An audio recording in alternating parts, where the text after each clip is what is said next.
Good morning सबाइके देखो आज के तो सोमवार ताई मेয়েকে একটু সকালে উঠে পড়াশোনা করালাম। ওকে বললাম যে একটু পড়তে হয়। গত এক সপ্তাহ যাবত ওর শরীর অনেক খারাপ ছিল, যার জন্য ও বই নিয়ে বসে নাই। তো আজকে সকালে বললাম ওকে যে একটু পড়াশোনা করে উঠে, তো ওই তাই একটু উঠে পড়ছে। তো ওঠার আগে তোর বাবা ওকে ব্রাশ করাই দিল।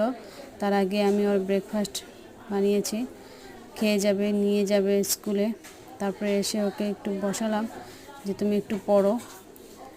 তারপরে তো ওকে রেডি সেডি করে স্কুলে পাঠিয়ে দিলাম। তাই দেখাচ্ছি যে পড়ার সময় কত কিছু ওর বাহানা দেয় আর কি।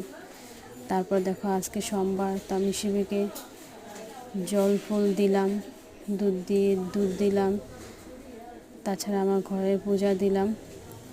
তো এই একটু ভিডিও করে তোমাদেরকে দেখাতেছি আর কি। দেখো।